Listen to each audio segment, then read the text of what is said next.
They called him the Sun King, God's chosen ruler on earth. But even the brightest lights cast a shadow. In the 1670s, that shadow took the form of a scandal so dark it nearly swallowed Versailles whole. A secret web of murderers, priests, witches, and lovers, all of them bound by one terrifying truth, that even kings could not resist the temptations of the devil's court. This is the affair of the poisons. Walk with me as I take you on another journey through the eyes of history. In 1675, Paris was obsessed with perfume, magic, and alchemy. Among its most famous perfumers was Catherine Montvoisin, better known as La Voisin, a mysterious woman who could make your lover fall for you or make your enemies disappear. Behind her elegant perfume shop, La Voisin ran a very different kind of business. She sold love charms, horoscopes, and poison. Her clients, the richest and most powerful women in France. Rumors had it that La Voisin's potions could fix any problem, from a cheating husband to a troublesome rival.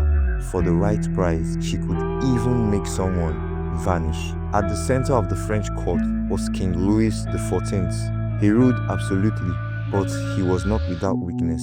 His heart was divided between two women, Madame de Montespan, his proud and fiery mistress, and Madame de Maintenon, her quieter, more pious rival. Montespan feared losing the king's affection, and like many desperate lovers of the age, she turned to the dark arts. According to later testimony, she visited La Voisin. She demanded love spells, aphrodisiacs, and even black masses, where a priest would perform blasphemous rituals over the naked body of a woman, sometimes said to be Montespan herself, asking the devil to make the king love her forever. But the devil, as they say, always takes his payment. So it began with a seemingly ordinary case, the trial of the Marquis de Brinvilliers. She was caught poisoning her own father and brothers to inherit their fortune. Before her execution, she confessed to buying poison from underground alchemists and hinted that many nobles were doing the same thing. Then, the authorities started listening, and soon they found the same name cropping up again and again, La Voisin. Police Chief Gabriel de la Reynie, loyal to the king, was ordered to investigate quietly, but what he uncovered was anything but quiet. His network of spies discovered an entire underground of poisoners, fortune tellers, abortionists, and black magicians serving France's elites. They called it l'affaire de poison, the affair of the poisons. La Voisin was arrested in 1679. Under interrogation, she described horrifying scenes. She told of secret gatherings where priests sacrificed infants during black masses. She spoke of noble women begging the devil for beauty, love, or revenge, mixing arsenic into cosmetics, belladonna into tea, or powdered toads into wine. And most shocking of all, she claimed Madame de Montespan, the king's own mistress, had been one of her most devoted clients. La Voisin never got the chance to fully tell her story.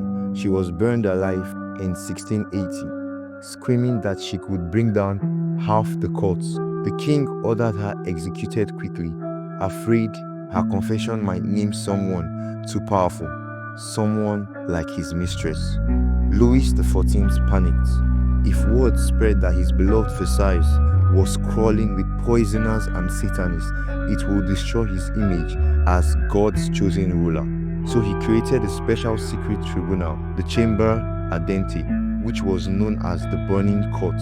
Over 400 people were arrested. Midwives, priests, nobles, even royal servants were interrogated, often tortured into confession. Many were executed, others imprisoned for life. But when the name Madame de Montespan appeared in testimony after testimony, Louis shut it all down. He ordered the records sealed and forbade anyone from mentioning her name again. The remaining prisoners were locked away in isolated fortresses, forbidden to ever speak of what they knew. The truth was buried. Officially, the affair of the poisons was over, but in whispers, it still lived on. Madame de Montespan never recovered her place in the king's heart. Louis grew distant, perhaps haunted by what he had heard.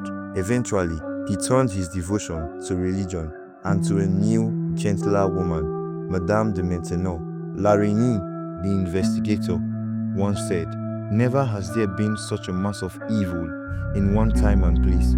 Over 30 people were executed and dozens more vanished into prisons.